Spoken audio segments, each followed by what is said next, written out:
আকাশবাণী গুৱাহাটী সন্ধিয়াৰ আঞ্চলিক বাতৰি পঢ়িছো অৰুণিমা গোস্বামীয়ে আৰু মোৰ সৈতে আছে সংগীতা শৰ্মা।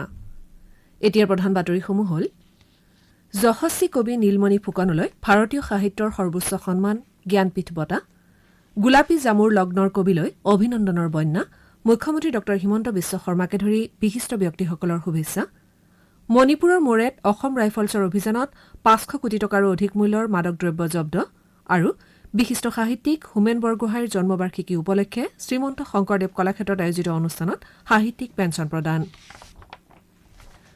ভাৰত কোভিড-19 প্ৰতিষেধকৰ ১৫০ কোটি পালি প্ৰদানৰ দিশে অগ্ৰসৰ হোৱাৰ সময়তে কৰোনা ভাইৰাছৰ নতুন প্ৰকাৰ সম্পৰ্কীয় বাতৰিয়ে উদ্বিগ্নতাৰ সৃষ্টি কৰিছে। এনে পৰিস্থিতিত সমূহ শ্ৰোতাকে আমি দুয়োপালি প্ৰতিষেধক গ্ৰহণ কৰাৰ লগতে আনকো এই ক্ষেত্ৰত সহায় কৰিবলৈ আহ্বান জনাইছো। তিনিটা সহজ কোভিড বিধি মানি নিজক সুৰক্ষিত কৰি ৰাখিবলৈ আমি সকলোকে আহ্বান জনাইছো। মাস্ক পৰিধান কৰক, ২ গজ দূৰত্ব বৰ্তাই ৰাখক আৰু হাত আৰু মুখৰ পৰিষ্কাৰ পৰিচ্ছন্নতাত গুৰুত্ব দিয়ক। কোভিড সংক্ৰান্তীয় যিকোনো তথ্য আৰু পৰামৰ্শৰ বাবে আপোনালোকে ৰাষ্ট্ৰীয় হেল্পলাইন নম্বৰ 011-2397804 অথবা 1075 আৰু ৰাজ্যিক হেল্পলাইন নম্বৰ 104ত ফোন কৰিব পাৰিব। এতিয়া শুনক বিতং বাতৰি। অসমৰ কাব্যজগতৰ নক্ষত্ৰস্বৰূপ যশস্বী কবি, কলা সমালোচক, সাহিত্যিক নীলমণি ফুকনলৈ দেশৰ সাহিত্য ক্ষেত্ৰৰ সৰ্বোচ্চ সন্মান ২০২১ বৰ্ষৰ জ্ঞানপীঠ বঁটা আগবঢ়োৱা হৈছে। শ্ৰীফুকনলৈ ৫৬ সংখ্যক জ্ঞানপীঠ আগবঢ়োৱাৰ লগতে কোঙ্কণী ভাষাৰ লেখক দামোদৰ মৌজলৈ ৫৭ সংখ্যক জ্ঞানপীঠ আগবঢ়োৱাৰ কথা ঘোষণা কৰা হৈছে। অসমীয়া কবিতাক প্ৰতীকধৰ্মিতা আৰু চিত্ৰকল্পৰে অভিনৱ মাত্ৰা প্ৰদান কৰা কবিগৰাকীৰ সূৰ্য হেনো নামি আহে এই নদীয়েদি, গোলাপী জামুৰ লগ্ন, ফুলি থকা সূৰ্যমুখী ফুলটোৰ ফালে, নিৰ্জনতাৰ শব্দ, কাঁইট, গোলাপ আৰু কাঁইট ইত্যাদি কাব্যগ্ৰন্থই অসমীয়া সাহিত্যলৈ অনবদ্য বৰঙণি যোগাইছে। ১৯৮১ চনত কবিতা শীৰ্ষক স্বনিৰ্বাচিত কাব্যগ্ৰন্থৰ বাবে কবিগৰাকীক সাহিত্য একাডেমী বঁটাৰে সন্মানিত কৰা হৈছিল। ১৯৯০ চনত পদ্মশ্ৰী সন্মান আৰু ১৯৯৭ চনত অসম উপত্যকা সাহিত্য বঁটাৰে সন্মানিত কবিগৰাকী জ্ঞানপীঠ বঁটা লাভ কৰা তৃতীয়গৰাকী অসমীয়া সাহিত্যিক হিচাপে পৰিগণিত হৈছে। ইয়াৰ পূৰ্বে ২০০০ চনত মামণি ৰয়ছম গোস্বামী আৰু ১৯৭৯ চনত বীৰেন্দ্ৰ কুমাৰ ভট্টাচাৰ্যই এই বঁটা লাভ কৰিছিল।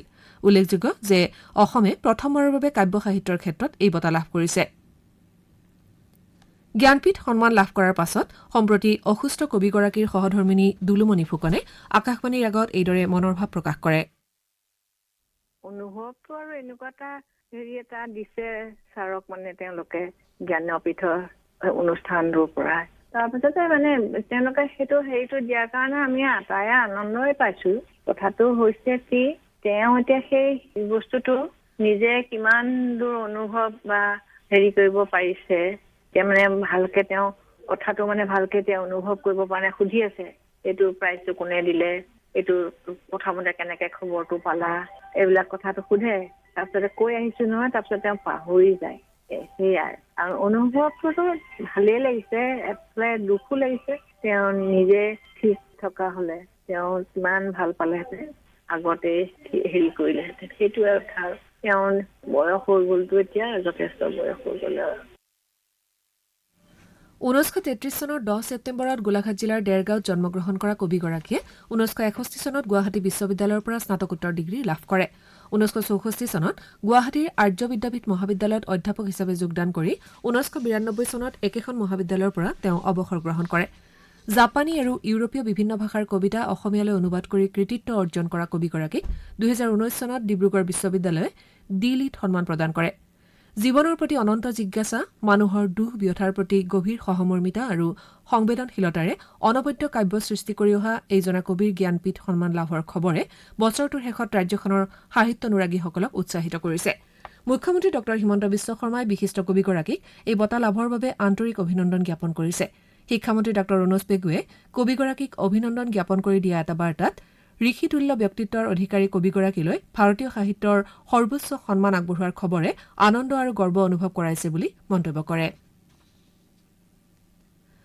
প্ৰধানমন্ত্ৰী নৰেন্দ্ৰ মোদীয়ে আজি উত্তৰ প্ৰদেশৰ গোৰখপুৰত প্ৰায় ১০,০০০ কোটি টকা ব্যয় সাপেক্ষ ৩টা গুৰুত্বপূৰ্ণ উন্নয়নমূলক প্ৰকল্প ৰাষ্ট্ৰৰ নামত উৎসৰ্গা কৰে।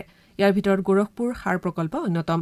প্ৰধানমন্ত্ৰীয়ে উদ্বোধন কৰা এই প্ৰকল্পটো ৩০ বছৰৰো অধিক সময় ধৰি বন্ধ হৈ আছিল। এই প্ৰকল্পৰ জৰিয়তে দৈনিক ৩,৮৫০ মেট্ৰিক টন নিম প্ৰলেপযুক্ত ইউৰিয়া আৰু 2200 মেট্ৰিক টন তৰলীকৃত এমনিয়া উৎপাদন কৰিব পৰা যাব। প্ৰকল্পটোৱে খেতিয়কলৈ নিম প্ৰলেপযুক্ত ইউৰিয়াৰ অবাধ যোগান নিশ্চিত কৰিব। প্ৰকল্পটোৰ পৰা চুবুৰীয়া ৰাজ্য বিহাৰ, ঝাৰখণ্ড, পশ্চিমবংগ, ছত্তীশগড়, হাৰিয়ানা আৰু মধ্যপ্ৰদেশৰ কৃষকো উপকৃত হ'ব। প্ৰধানমন্ত্ৰী মোদীয়ে 1011 কোটি টকাৰে নিৰ্মাণ কৰি উলিওৱা গোৰখপুৰৰ অখিল ভাৰতীয় আয়ুৰ্বিজ্ঞান প্ৰতিষ্ঠানো উদ্বোধন কৰে। আয়ুৰ্বিজ্ঞান প্ৰতিষ্ঠানৰ অধীনৰ 300খন বিচনাযুক্ত চিকিৎসালয়খনে উত্তৰ প্ৰদেশৰ পূৰ্বাঞ্চল আৰু নেপালৰ ৰোগীসকলক অত্যাধুনিক চিকিৎসা সেৱা আগবঢ়াব। শ্ৰীমোদীয়ে আঞ্চলিক চিকিৎসা গৱেষণা কেন্দ্ৰৰ নতুন ভৱনো মুকলি কৰে। কেন্দ্ৰটোৱে জাপানী এনকেফেলাইটিছ সদৃশ ৰোগত আক্ৰান্ত লোকসকলৰ চিকিৎসাৰ ক্ষেত্ৰত গুৰুত্বপূৰ্ণ ভূমিকা পালন কৰিব। কেন্দ্ৰটোত জাপানীজ এনকেফেলাইটিছ ৰোগৰ গৱেষণা আৰু উন্নত পৰীক্ষাৰ সুবিধাও আছে। কেন্দ্ৰটোৱে পূৰ্বাঞ্চলৰ জনসাধাৰণক বিশেষভাৱে উপকৃত কৰিব। তৃতীয় পৰ্যায়ৰ প্ৰধানমন্ত্ৰী গ্ৰাম চড়ক যোজনাৰ অধীনৰ কাম কাজসমূহ 2025 চনৰ ভিতৰত সম্পূৰ্ণ কৰি তোলা হ'ব বুলি গ্ৰাম্য উন্নয়ন মন্ত্ৰী গিৰিৰাজ সিঙে আজি লোকসভাত প্ৰকাশ কৰে। এই যোজনাৰ অধীনত অঞ্চলসমূহৰ বজাৰ, চিকিৎসালয়, বিদ্যালয় আদিলৈ যাতায়াত সুচল কৰি তোলাৰ ক্ষেত্ৰত বিশেষ গুৰুত্ব আৰোপ কৰা হৈছে। লোকসভাৰ প্ৰশ্নকালত আজি তেওঁ কয় যে এই আঁচনিৰ প্ৰথম পৰ্যায়ত অঞ্চলসমূহৰ মাজত যোগাযোগ আৰু দ্বিতীয় পৰ্যায়ত গ্ৰাম্য বাটপথসমূহৰ উন্নয়নত অগ্ৰাধিকাৰ দিয়া হৈছিল। গোৱালপাৰা জিলাৰ লক্ষীপুৰত জলসম্পদ মন্ত্ৰী পীযুষ হাজৰিকাই আজি জিঞ্জিৰাম নদীৰ গৰাখহনীয়া প্ৰতিৰোধ আঁচনিৰ শুভাৰম্ভ কৰে। ৰাজ্যিক স্ব অগ্ৰাধিকাৰ উন্নয়ন পুঁজি শিতানৰ জৰিয়তে গৰাখহনীয়া প্ৰতিৰোধ ব্যৱস্থা গ্ৰহণ কৰা হৈছে। মন্ত্ৰীগৰাকীয়ে জিঞ্জিৰাম নৈৰ পাৰ পৰ্যবেক্ষণ কৰাৰ লগতে জলেশ্বৰ বিধানসভা সমষ্টিৰ মধুপুৰত অব্যাহত থকা ব্ৰহ্মপুত্ৰৰ গৰাখহনীয়া অঞ্চলো পৰিভ্ৰমণ কৰে। প্ৰমোদ বড়োৰ নেতৃত্বাধীন বড়োলেণ্ড স্বায়ত্তশাসিত পৰিষদ চৰকাৰে কাৰ্যালয়লৈ পলমকৈ অহা কৰ্মচাৰীসকলৰ ওপৰত কঠোৰ ব্যৱস্থা গ্ৰহণ কৰা হ'ব বুলি নিৰ্দেশ জাৰি কৰিছে। বিটিচিৰ মুখ্য কাৰ্যবাহীগৰাকীয়ে এই সম্পৰ্কে এখন নিৰ্দেশনা জাৰি কৰি কয় যে বড়োলেণ্ড স্বায়ত্তশাসিত পৰিষদৰ সচিবালয়কে ধৰি অন্যান্য কাৰ্যালয়সমূহত কৰ্মচাৰীসকলে প্ৰতিদিনে পুৱা 10 বজাত আহি উপস্থিত হ'ব লাগিব আৰু বিয়লি 5 বজাতহে কাৰ্যালয় এৰিব পাৰিব। সাংবাদিকৰ আগত এই বিষয়ে প্ৰকাশ কৰি শ্ৰী বড়োৱে কয় যে পৰিষদৰ সচিবালয়ৰ কৰ্মচাৰীসকলে পলমকৈ আহি সোনকালে কাৰ্যালয় এৰাৰ বাবে জনসাধাৰণ যথেষ্ট আহুকালৰ সন্মুখীন হোৱা বুলি লাভ কৰা বিভিন্ন অভিযোগৰ পৰিপ্ৰেক্ষিতত এই নিৰ্দেশ জাৰি কৰা হৈছে। অসম চৰকাৰৰ দক্ষতা নিয়োগ আৰু উদ্যমিতা বিভাগৰ অধীনৰ অসম দক্ষতা বিকাশ অভিযানৰ উদ্যোগত আজি গোলাঘাট জিলা পুথিভঁৰাল প্ৰেক্ষাগৃহত সংকল্প শীৰ্ষক এখনি জিলা পৰ্যায়ৰ কৰ্মশালা অনুষ্ঠিত হয়। জীৱিকাৰ প্ৰসাৰৰ উদ্দেশ্যে আয়োজন কৰা এই কৰ্মশালাত জিলাখনৰ কেইবাখনো মহাবিদ্যালয়ৰ ছাত্ৰ ছাত্ৰীয়ে অংশগ্ৰহণ কৰে। কৰ্মশালাত জিলাখনৰ উপায়ুক্ত মৃগেশ নাৰায়ণ বৰুৱাৰ উপৰি কেইবাগৰাকীও সমল ব্যক্তিয়ে দক্ষতা বিকাশৰ সৈতে জড়িত বিভিন্ন দিশ আৰু চৰকাৰী আঁচনি সন্দৰ্ভত বিতং তথ্য আগবঢ়ায়। উপায়ুক্ত শ্ৰী বৰুৱাই তেওঁৰ ভাষণত ছাত্ৰ ছাত্ৰীসকলক গুৱাহাটীৰ উত্তৰ পূব দক্ষতা কেন্দ্ৰত বিভিন্ন বিষয় লৈ দক্ষতা বিকাশৰ এবছৰীয়া পাঠ্যক্ৰম গ্ৰহণ কৰিবলৈ আহ্বান জনায়। কৰ্মশালাত জিলা উন্নয়ন আয়ুক্ত অৰ্পা বাগলাৰী, অসম দক্ষতা বিকাশ অভিযানৰ সহকাৰী ৰাজ্যিক প্ৰকল্প প্ৰবন্ধক মহম্মদ পিংকু চৌধুৰীৰ লগতে কেইবাগৰাকী বিশিষ্ট ব্যক্তিয়ে অংশগ্ৰহণ কৰে। শ্ৰোতাসকলে সন্ধিয়াৰ আঞ্চলিক বাতৰি শুনিছে আকাশবাণী গুৱাহাটী কেন্দ্ৰৰ পৰা। আপোনালোকে এই বাতৰি আমাৰ YouTube channel air news Guwahati আৰু নিউজ অন এয়াৰ এপ যোগেও শুনিব পাৰিব। পৰৱৰ্তী বাতৰি শুনক সংগীতা শৰ্মাৰ পৰা। মণিপুৰৰ মোৰেত আজি অসম ৰাইফলছে চলোৱা এটি অভিযানত 500 কোটি টকাৰো অধিক মূল্যৰ মাদক দ্ৰব্য জব্দ কৰা হয়। বাহিনীটোৰ এটা সূত্ৰই এই কথা সদৰি কৰিছে। উল্লেখযোগ্য যে ম্যানমাৰৰ সীমান্তৱৰ্তী মোৰে আন্তৰ্জাতিক মাদক দ্ৰব্য কৰিডৰৰ অংশ। ম্যানমাৰৰ পৰা গোল্ডেন ট্ৰায়েংগলত সক্ৰিয় হৈ থকা ড্ৰাগছ সৰবৰাহকাৰী চক্ৰটোৱে এইটো পথেৰে আন্তৰ্জাতিক বজাৰলৈ মাদক দ্ৰব্য সৰবৰাহ কৰি আহিছে। আজি অসম ৰাইফলছৰ এই অভিযান মাদক দ্ৰব্যৰ বিৰুদ্ধে এটি বৃহৎ সাফল্য হিচাপে পৰিগণিত হৈছে। মণিপুৰত প্ৰস্তাৱিত ক্ৰীড়া বিশ্ববিদ্যালয়খনৰ নিৰ্মাণ কাৰ্য শীঘ্ৰে সম্পূৰ্ণ হৈ উঠিব। কেন্দ্ৰীয় যুৱ পৰিক্ৰমা আৰু ক্ৰীড়া দপ্তৰৰ মন্ত্ৰী অনুৰাগ ঠাকুৰে আজি সংসদত এই কথা সদৰি কৰে। কোভিড-19ৰ প্ৰাদুৰ্ভাৱৰ ফলত এই কামত কিছু বিলম্ব হোৱা বুলি উল্লেখ কৰি মন্ত্ৰীগৰাকীয়ে বিশ্ববিদ্যালয়খনৰ নিৰ্মাণৰ বাকী থকা কামখিনি সোনকালে সম্পূৰ্ণ কৰা হ'ব বুলি প্ৰতিশ্ৰুতি দিয়ে। চলিত বছৰটোত ভাৰতে অলিম্পিক আৰু পেৰা অলিম্পিক প্ৰতিযোগিতাত বৰ্তমানলৈ সৰ্বাধিক পদক লাভ কৰা বুলিও তেওঁ প্ৰকাশ কৰে। লোকসভাত আজি এটা প্ৰশ্নৰ উত্তৰত শ্ৰী ঠাকুৰে কয় যে মিছন অলিম্পিক অভিযানকোষে উপযুক্ত মানসম্পন্ন প্ৰশিক্ষণ গ্ৰহণ কৰাৰ বাবে যোগ্য খেলুৱৈসকলক বাছনি কৰে। আনহাতে অমৃতসৰত এটা ক্ৰীড়া একাডেমী স্থাপন কৰাৰ বাবে চৰকাৰৰ কোনো পৰিকল্পনা আছে নেকি বুলি সোধা এটা প্ৰশ্নৰ উত্তৰত তেওঁ ক্ৰীড়াক ৰাজ্য চৰকাৰৰ সৈতে জড়িত এটা বিষয় হিচাপে অভিহিত কৰি এই সন্দৰ্ভত সংশ্লিষ্ট সদস্যগৰাকীক প্ৰকল্পসমূহৰ এখন তালিকা দাখিল কৰিব বুলি জানিবলৈ দিয়ে। খেলো ইণ্ডিয়া আঁচনিৰ অধীনত খেলুৱৈসকলক প্ৰশিক্ষণ প্ৰদানৰ বাবে ক্ৰীড়া একাডেমীসমূহক ক্ৰীড়া মন্ত্ৰালয়ে স্বীকৃতি প্ৰদান কৰাৰ লগতে বিত্তীয় সাহায্যও আগবঢ়াই আহিছে বুলি উল্লেখ কৰি বৰ্তমানলৈ সমগ্ৰ দেশৰ 237খন ক্ৰীড়া একাডেমীক স্বীকৃতি প্ৰদান কৰা হৈছে বুলিও মন্ত্ৰীগৰাকীয়ে প্ৰকাশ কৰে। বিশিষ্ট সাহিত্যিক সাংবাদিক প্ৰয়াত হোমেন বৰগোহাঁইৰ 90 সংখ্যক জন্মবাৰ্ষিকী উপলক্ষে আজি ৰাজ্যজুৰি সাহিত্যিকগৰাকীৰ স্মৃতিত শ্ৰদ্ধা তৰ্পণ কৰা হয়। মুখ্যমন্ত্ৰী ড হিমন্ত বিশ্ব শৰ্মাই এই উপলক্ষে দিয়া এটি বাৰ্তাত কয় যে অনবদ্য লেখা আৰু সাংবাদিকতাৰে অসমৰ বৌদ্ধিক জগতত শীৰ্ষস্থান অধিকাৰ কৰি থকা সাহিত্যিকগৰাকীৰ সৃষ্টিৰাজি অসমবাসীৰ বাবে সদায় প্ৰাণৱন্ত হৈ থাকিব। মুখ্যমন্ত্ৰীয়ে কথাশিল্পীগৰাকীক শ্ৰদ্ধাঞ্জলি জ্ঞাপন কৰে। শিক্ষামন্ত্ৰী ডাঃ ৰণোজ পেগুৱেও স্বনামধন্য সাহিত্যিক সাংবাদিক হোমেন বৰগোহাঁইলৈ শ্ৰদ্ধাৰ্ঘ্য নিবেদন কৰি কয় যে অসমীয়া সাহিত্য তথা বৌদ্ধিক জগতখনলৈ বৰগোহাঁইৰ অৱদান ৰাজ্যবাসীয়ে শ্ৰদ্ধাৰে স্মৰণ কৰিব। স্বাস্থ্যমন্ত্ৰী কেশৱ মহন্তইও টুইটাৰ যোগে সাহিত্যিকগৰাকীক স্মৰণ কৰি বাৰ্তা প্ৰেৰণ কৰে। তেওঁ কয় যে কেইবাটাও প্ৰজন্মক নিজৰ লেখাৰে উৎসাহিত কৰি অহা সাহিত্যিকগৰাকী অসমীয়া সাহিত্য আৰু সংবাদ ক্ষেত্ৰলৈ আগবঢ়োৱা অতুলনীয় অৱদানৰ বাবে চিৰস্মৰণীয় হৈ থাকিব। বিশিষ্ট সাহিত্যিক সাংবাদিক হোমেন বৰগোহাঁইৰ 90 সংখ্যক জন্মদিৱস উপলক্ষে আজি চলিত বৰ্ষৰ সাহিত্যিক পেঞ্চনসমূহ প্ৰদান কৰা হয়। গুৱাহাটীৰ শ্ৰীমন্ত শংকৰদেৱ কলাক্ষেত্ৰৰ শ্ৰীমন্ত শংকৰদেৱ আন্তৰ্জাতিক প্ৰেক্ষাগৃহত আজি বিয়লি অনুষ্ঠিত অনুষ্ঠানত শিক্ষামন্ত্ৰী ডাঃ ৰণোজ পেগু, বিত্তমন্ত্ৰী অজন্তা নেওগ আৰু ৰাজ্য চৰকাৰৰ শিক্ষা উপদেষ্টা অধ্যাপক ডঃ ননীগোপাল মহন্তই অংশগ্ৰহণ কৰে।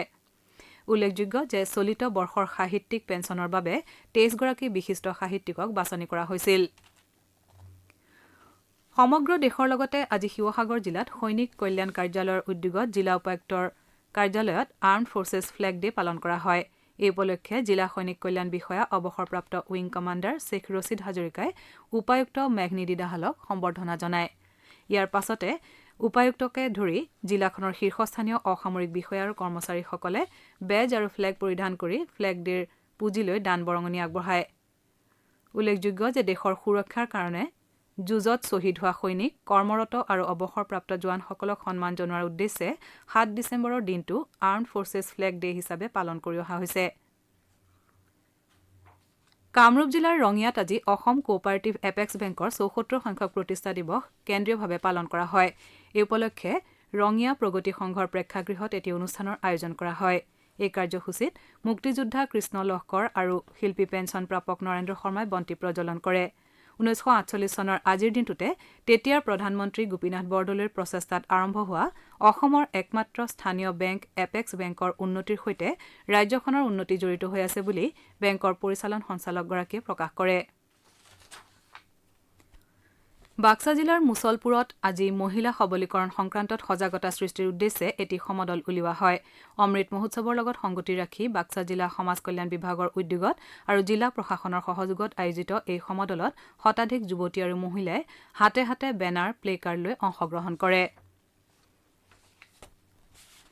গোলাঘাট জিলাৰ জোনাকী নগৰ নিবাসী ব্ৰজেন কোৰৰ যোৱা নিশা নিজা বাসগৃহত মৃত্যু হয়। মৃত্যুৰ সময়ত তেওঁৰ বয়স আছিল 61 বছৰ। কামৰূপ জিলাৰ ৰঙিয়াৰ নিজ বৰিগুগ নিবাসী বিশিষ্ট ব্যৱসায়ী নবীন চন্দ্ৰ শৰ্মাৰ আজি বিয়লি নিজা বাসভৱনত দেহাৱসান ঘটে। মৃত্যুৰ সময়ত তেওঁৰ বয়স আছিল 98 বছৰ। মাজুলী আৰু যোৰহাট সংযোগী নিৰ্মীয়মান দলংখনৰ কাম কাজৰ অগ্ৰগতি বুজ লোৱাৰ উদ্দেশ্যে আজি জিলা উপায়ুক্ত পুলক মহন্তই দক্ষিণপাটৰ দলং নিৰ্মাণস্থলী পৰিদৰ্শন কৰে। এই পৰিদৰ্শন কালত নিৰ্মাণকাৰী সংস্থাটোৰ জ্যেষ্ঠ প্ৰকল্প পৰিচালকে দলংখনৰ কামৰ অগ্ৰগতিৰ সকলো দিশ সম্পৰ্কে উপায়ুক্তক অৱগত কৰে। বাতৰি শেষ কৰাৰ পূৰ্বে প্ৰধান বাতৰিকেইটি পুনৰ এবাৰ। যশস্বী কবি নীলমণি ফুকনলৈ ভাৰতীয় সাহিত্যৰ সৰ্বোচ্চ সন্মান জ্ঞানপীঠ বঁটা, গোলাপী জামুৰ লগ্নৰ কবিলৈ অভিনন্দনৰ বন্যা, মুখ্যমন্ত্ৰী ড হিমন্ত বিশ্ব শৰ্মাকে ধৰি বিশিষ্ট ব্যক্তিসকলৰ শুভেচ্ছা, মণিপুৰৰ মোৰেত অসম ৰাইফলছৰ অভিযানত 500 কোটি টকাৰো অধিক মূল্যৰ মাদক দ্ৰব্য জব্দ আৰু বিশিষ্ট সাহিত্যিক হোমেন বৰগোহাঁইৰ জন্মবাৰ্ষিকী উপলক্ষে শ্ৰীমন্ত শংকৰদেৱ কলাক্ষেত্ৰত আয়োজিত অনুষ্ঠানত সাহিত্যিক পেঞ্চন প্ৰদান। সন্ধিয়াৰ আঞ্চলিক বাতৰি ইমানতে অন্ত পৰিল।